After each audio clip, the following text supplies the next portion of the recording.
M'dzina la Atate ndi la Mwana ndi la Mzimu Woyera. Ndikulandireni abale ndi alongo okondeka mwa Ambuye kulikonse kumene mukutitsatira kudzera pano pa Tiyankhuleni Ambuye. Lero ndi lachinayi pa 27 Novemba mchaka chimenechi cha 2025. Ndipo mawu athu oyambirira achokera m'buku la Daniel. Tikuwerenga Daniel chapter 6 kuyambira ndime ya 12 kulekeza 28.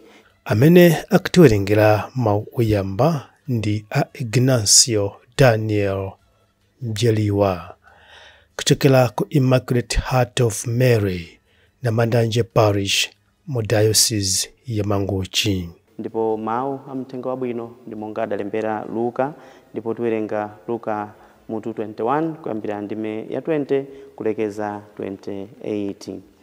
Amene akutiwerengera mawu amthenga woyera komanso kutigawira mawu ndi Reverend Father Patrick Kamba, National Coordinator of the Social Communications and Research, kuchokera ku Malawi Conference of Catholic Bishops, MCCB. Mawu oyamba. Mawu ambuku la Daniele. Adani ake ankafunafuna nthawi yoti amugwire Daniele. Tsiku lina adampezadi akupemphera ndi kudandaula zina kwa Mulungu wake. Anthuwo adafika pamaso pa mfumu namkumbusa za lamulo lake. Adati, inu amfumu, kodi suja mudakhazikisa lamulo loti pa masiku 30 akuzawa aliyense amene azapemphe kanthu kwa Mulungu aliyense kapena kwa munthu wina osati kwa inu nokha, ameneyo azaponyedwe m'phanga la mikango? Mfumuyo idayankha kuti, inde ndi momwemodi. Lamulo la Amedi ndi Apesi losasinthika. Apo anthuwo adati, ndipotu Danieli, mmodzi mwa akapolo a ku Yuda aja, waphwanya lamulo limene inu amfumu mudakhazikitsa, moti amapemphera kwa Mulungu wake katatu pa tsiku. Pamene mfumu idamva zimenezi, idavutika kwambiri. Idayamba kuganiza zopulumutsa Danieli, ndipo idayesesa ndithu mpaka dzuwatswi. Tsono anthu omwewo adapangana nthawi yoti akaonanenso ndi mfumu. Adawuza mfumuyo kuti, amfumu, mudziwetu kuti paja malinga ndi lamulo la Amedi ndi Apesi palibe choletsedwa kapena cholamulidwa chokhazikisidwa ndi mfumu chimene chingathe kusinthika. Motero mfumu idalamula kuti Danieli akamtenge ndi kukamponya m'phanga la mikango. Koma tsono mfumu idawuza Danieli kuti, Mulungu wako amene umamtumikira nthawi zonse akupulumutse. Pakhomo pa phangalo adasekapo ndi mwala, ndipo mfumuyo idasindikizapo chizindikiro chake ndi cha akuluakulu ake, kuti wina asasinthepo kanthu pa za Danieli. Mfumu idabwerera ku nyumba kwake, ndipo idakhala usiku wonse osadya kanthu, osavomera zomukondweretsa zilizonse, ndipo m'maso mwake munali gwaa. Mmamawa kulimbu, mfumuyo idadzuka nipita ku phanga la mikango lija mofulumira. Itafika kumeneko, idayitana mwankhawa kuti, Danieli, mtumiki wa Mulungu wamoyo, kodi Mulungu wako amene umamtumikira nthawi zonse wakupulumutsa ku mikango? Danieli adayankha kuti, amfumu, mukhale ndi moyo mpaka muyaya. Mulungu wanga adatuma mngelo wake kuti adzatseke pakamwa pa mikangoyi, ndipo sindidapweteke konse. Chifukwa chakuti Mulungu adaona kuti ndine wosalakwa, ndiponso kuti sindidakulakwireni inuyo amfumu. Mfumuyo idakondwa kwambiri ndipo idalamula kuti Danieli amtulutse m'mphangamo. Motero Danieli adamtulutsa ali wosapweteka mpang'ono pomwe, chifukwa adakhulupirira Mulungu wake. Tsono mfumu idalamula kuti oneneza Danieli aja akawagwire ndi kukawaponya m'phanga la mikango lija, iwowo pamodzi ndi akazi awo ndi ana awo omwe. Ndipo asanafike ndi pansi pomwe m'phangamo, mikangoyo idawawakha ndi kuwaphwanya mafupa. Tsono mfumu Dariyusi adalembera anthu a mitundu yonse, a mafuko onse ndi azilankhulo zosiyanasiyana pa dziko lonse lapansi adati, mtendere uchuluke pakati panu, ndi kuyika lamulo lakuti anthu onse a mu ufumu wanga azimuopa ndi kumuchitira ulemu Mulungu wa Danieli. Iye ndi Mulungu wamoyo ndi wamuyaya. Mphamvu za ufumu wake sizidzawonongeka, ulamuliro wake sudzatha konse. Iyeyo ndiye wowombola, wopulumutsa, amachita zizindikiro ndi zodabwitsa kumwamba ndi pa dziko lapansi. Ndiye amene wapulumutsa Danieli ku mphamvu za mikango. Motero Danieli adapeza ulemerero pa nthawi ya ufumu wa Dariyusi ndi wa Kirusi wa ku Perisia. Mawu a Ambuye. Tithokoze Mulungu. Ambuye akhale nanu. Mthenga woyera monga adalembera Luka. Luka mutu 21 kuyambira ndime ya 20 kulekeza 28. Pa nthawi yomweyo Yesu adati, pamene mudzaona Yerusalemu atazingidwa ndi magulu ankhondo, dziwani kuti chiwonongeko chake chafika.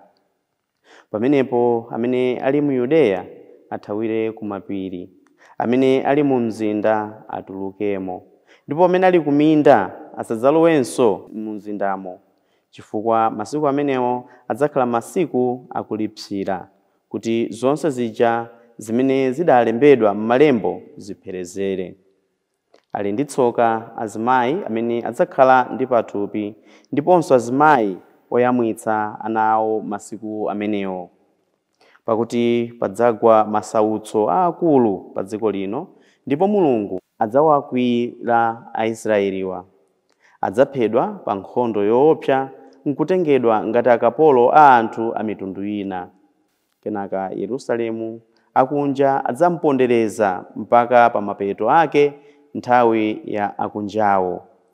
Padzakhala zizindikiro zodabwitsa pa dzuwa, pa nyenyezi ndi pa mwezi. Pansi pano anthu a mitundu yonse adzada nkhawa nkutha nzeru pomva kukokoma kwa nyanja ndi mafunde ake. Ena adzakomoka ndi mantha poyembekezera zimene zikudza pa dziko lonse lapansi, pakuti mphamvu zawo zathambo zagwedezeka. Pamenepo anthu adzaona Mwana wa Munthu akubwera pa mitambo, ali ndi mphamvu ndi ulemerero waukulu. Zimenezi zikadzayamba kuchitika, mudzayimirire nkukweza mitu yanu, chifukwa chipulumutso chanu chayandikira. Mthenga wa Ambuye. Bale ndi alongo okondeka mwa Ambuye, m'mawu athu oyambirira tamva nkhani ya Daniel. Mfumu Darius poona nzeru za Daniel anaganiza kunena kuti ampatse udindo olamulira dziko lonse. Koma nduna zina za mfumu sizinakondwere ndi ganizo la mfumu limeneli. N'chifukwa yake tikumva kuti anapanga upo oti athane ndi Daniel. Pamenenso moyo wathu wa tsiku ndi tsiku, Mulungu atidalitsa ndi zinthu zosiyanasiyana, maluso osiyanasiyana, tikamagwiritsa ntchito pamakhalanso anthu ena mtundu wina ofanana pang'ono ndi nduna za mfumu sizikondwera pamene ena akuchita bwino. Ndipo analingalira kuti kodi ameneyo titani naye, timpezera bwanji chifukwa. Ndipo atafufuza atafunsana naye kuti koma anthu Daniel tikulimbana naye ndi munthu oti ndithu akuyesetsa, amayesetsa kuti olo choyipacho timpezera bwanji Danieli. Koma anaona kuti njira imene yasala imene tingathe kugwira nayo tigwiritse ntchito zimene iyeyo amazikhulupirira. Tamva kuti Danieli amakonda kupemphera, amapemphera katatu mu chipinda chake chamwamba. Pa tsiku amapemphera katatu kwa Mulungu wake. Ndi amatitizere ku zimene zonse zimene amachitazo. Ndi anampempha mfumu Darius kuti afumu bwanji mwa malamulo onse amene tili nawo amene munthu amayenera kutsata by all means tionjezerepo lamulo lona kuti munthu akafuna kupempha chinthu azipempha kudzera mwa inuyo. In other words, akumusandutsa Darius kuti akhale mulungu, kuti akakamize anthu kuti azipembeza mafano. Chifukwa ngati akumpempha Darius osati kwa mulungu ndiye kuti tayamba kupembeza zinthu zimene mulungu analenga, amenewo ndiye mafano. Ndipo amadziwanso kuti pamene tapanga lingaliro limeneli sizitheka kuti Daniel tisamugwire, timugwira ndithu. Ndipo tamva kuti anampeza mchipinda chake chamwamba akupemphera. Ndipo anamugwira kupita naye kwa mfumu kuti wapezekatu wina akuphwanya lamulo limene inu mwasayinira. Lamulo lija lona kuti ngati pali zinthu zoti akufuna kupempha azipempha kwa ndani? Kwa inu, osatinso kwa milungu ina ayi. Koma tampeza ifeyo ndithu Daniel akupemphera kwa mulungu wake. Ndipo za pali chilango chimene tinagwirizana kuti munthu otereyi akuyenera kuponyedwa ndithu mdzenje la mikango kuti mikango ikachite naye. Utenga ndithu unampeza Daniel kuti wapezeka wolakwa. Timatha kudusaso nyengo zimenezi kuti we are innocent koma anthu ayesetsa kutipezera ndithu cholakwa mmoyo wathu. Ifeyo basi pamtima kumadziwa kuti pankhani yonseyi ndili innocent, palibe chimene ndinatani ndalakwitsa. Koma anthu ayesetsa luso lawolo kukupezera choyipa. Muzabwino zimeneyo mumapangazo, akudzera mu zimene inu mumakondazo. Kaya mmathandiza anthu osauka akhoza kudzera komweko. Kaya mmakonda kupemphera adzera komweko. Kaya mmakonda kuyimba kwa adzera ku luso limene inuyo muli nawo, adzera mu zimene inuyo mumazikonda. Zabwino kuchitazo azitembenuza kuti zikhale zolakwika. Ndiyesa kwa Daniel akanatha kunena kuti basi zanga zonse zada, zanga zonse zatha. Kuti pamene takumana ndi nyengo kapena takudusa mu nthawi zofana nako ndi zimene Daniel amadutsa timatani? Ndithu ndi nthawi yonena kuti mwina ena timabwerera mbuyo, ngati anthu atinena kuti ayi timapita kaya kokapemphera tsiku ndi tsiku, anthu akutinena iyi basi kuchachikoso sinimataniko sinimapitako, kaya kulimana kwako sinzapitakonso timabwerera mbuyo. Koma Daniel tikuona kuti amapitatu kuzenjera mikango mokondwa, mokhulupirira Mulungu amene iye amakhulupirira, amene iye amankonda ndipo amene amampembedza ngakhale iwo anabwesa lamulo limene lili. Ndipo tikumva kuti iye atakayikidwa mu dzenje limeneli Mulungu anatseka pakamwa pa chinthu chimene chinali choopsa, mkango umene unali woopsa. Mikango imene pakamwa panasekedwa sanachite chilichonse kwa Daniel. Ndipo mmawa lake akumpeza kuti Daniel ali bwinobwino limene mdzenje muja mikango sinachite chilichonse. Ndi pamene tu mfumu inadziwa kuti Mulungu amene Daniel amampembeza ndi Mulungu weniweni, ndi Mulungu weniweni.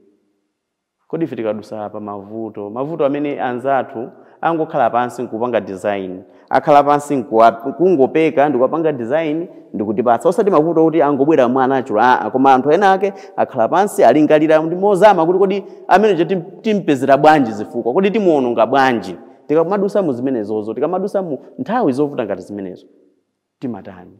Kutheka ena timataya mtima. Koma Daniel tumuona kuti amapita bendi chikhulupiriro, amapempherabe kwa Mulungu wake ngakhale anakumana ndi mavuto. N'chifukwa chake uthenga wabwino Ambuye Yesu Khristu akutsimikizira anthu onse amene ali otsatira ake. Akunena kuti pazabwera zinthu zoopsa, pazabwera zinthu zoopsa, kaya kusinjiridwa kumene. Akuti ngakhale ku mitambo kuzabwera zizindikiro zinthu zoopsa ndithu zina zake. Masautso azabwera pomwepo. Monga tinamvera dzulo ena akuti ngakhale imfa idzabwera ndithu pakati pawo. Kodi nthawi imene ikafika mmoyo wathu, nthawi imene ikafika m'mabanja mwathu, nthawi imene ikafika kulimana kwathu, ikafika ku chalichi kwathu, ikafika pa parishi pathu, ikafika ku diocese kwathu, kuti tili mavuto ofanana ndi amene atchulidwa mu uthenga wabwino, mavuto ofanana ndi amene Daniel anakumana nawo, kodi tizitani? Sinthawi yoti tikhale anthu otaya mtima, anthu otekeseka. Sinthawi yonena kuti ayi tivule chikhristu chathu, tisiye kukhulupirira Mulungu, ndi nthawi yoti akuti ifeyo amene tikuyesetsa kupirira ngakhale m'masautso amenewa, tikuyesetsa kukhazikika makamaka pa chikhulupiriro chathu mwa Ambuye Yesu, tikuyesetsa kuchita zimene Ambuye Yesu Khristu amatiphunzitsa, okakamira ngakhale mtanda wa Ambuye Yesu, tikakhala kuti tachita zimenezi ngakhale masautso abwere kumapeto akunena kuti ayi musadandaule, musadandaule. Nthawi imene ikadzafika zaweramitsa mitu yanu chifukwa chipulumutso chanu chabwera, chipulumutso chanu chafika. Kwa ena ikhala nthawi yochititsa mantha, kwa anthu amene sakhulupirira munthu ikhala nthawi ndithu yopatsa mantha, koma kwa amene akhulupirira Yesu Khristu, amene akhulupirira Mulungu, akuti ndi nthawi yoti osati tizilira koma tikweze mitu yathu pakuti chipulumutso chathu chatani chafika. So Daniel komanso uthenga wabwino atithandize kuona nkhope ya Mulungu ngakhale m'mavuto amene ife timakumana nawo. Amen.